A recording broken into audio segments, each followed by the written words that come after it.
After many limitations of Dalton atomic theory, a theory comes out by the J.J. Thomson, Rutherford, and Niels Bohr, and so many scientists, which is known as modern atomic theory. Modern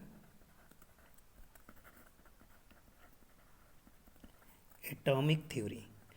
This theory removed so many limitations of Dalton's atomic theory is that.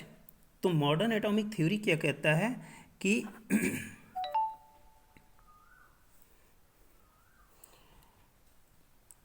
Atom is no longer indivisible. Atom is no longer indivisible, बहुत समय तक ये individual नहीं हो सकता है। जैसे अगर हम बात करें तो इट कैन बी, हम लिख सकते हैं it can be composed of subatomic particle that is electron, proton and neutrons. ठीक है, इसमें ये पहले क्या था कि एटम इज इंडिविजिबल, लेकिन इसे क्या कहा गया कि ये बहुत समय तक इंडिविजिबल नहीं रह पाया। क्यों? क्योंकि ये तीन सब पार्टिकल में टूट सकता है, इलेक्ट्रॉन, प्रोटॉन और न्यूट्रॉन्स में। सेकेंड, मॉडर्न थ्योरी ये बताता है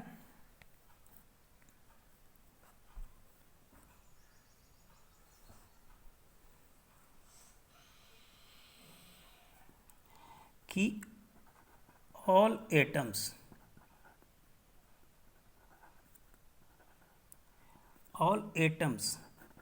of an element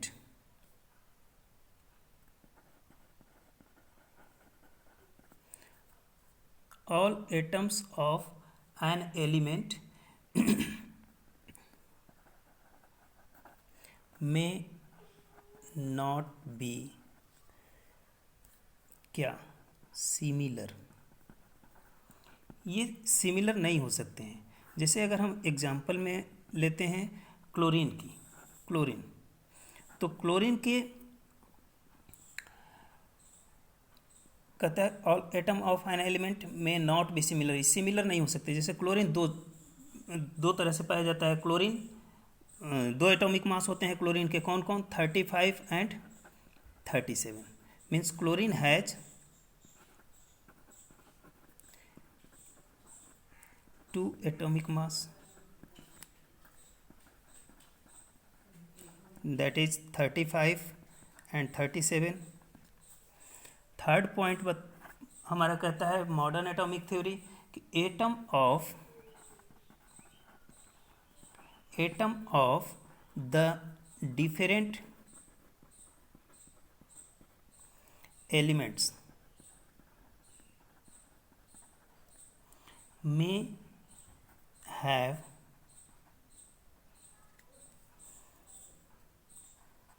have what? Same atomic mass।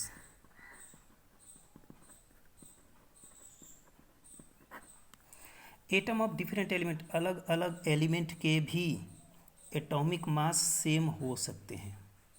कैसे हो सकते हैं? देखो एग्जांपल में हम ले लेते हैं कैल्शियम। कैल्शियम का एटॉमिक मास कितना होता है? Atomic mass 40।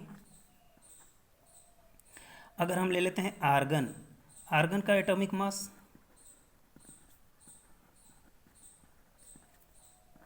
कितना होता है? 40। तो ये दो अलग अलग एलिमेंट हैं, लेकिन इन दोनों के एटॉमिक मास कितने होते हैं? 40। तो ये सेम हो सकते हैं। ठीक है, अब हमारा fourth point, atom may not always combine in simple whole number. ये हमेशा सिंपल होल नंबर में कंबाइन नहीं होते हैं, कोई ज़रूरी नहीं है कि होंगे। यही तो पोस्टुलेट्स को हटाया। कैसे? अगर हम बात करें एग्जाम्पल में, शुगर या सुक्रोज लिखते हैं, C12H22O11, इनका रेशियो क्या होगा? Ratio 12:22:11, not a whole number.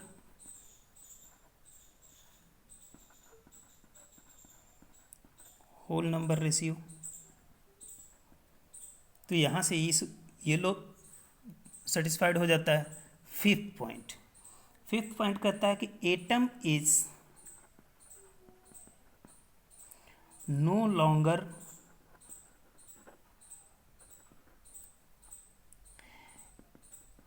indestructible।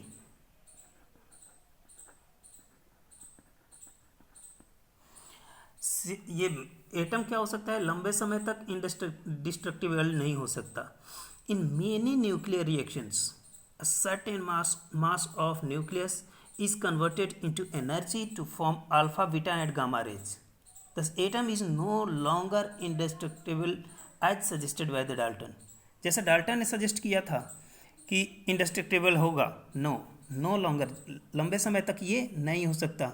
Example में हम यहाँ लिख सकते हैं, एग्जाम्पल में लिख सकते हैं कि nuclear reactions in nuclear reactions alpha, beta and gamma rays are given out. ठीक है, ओके।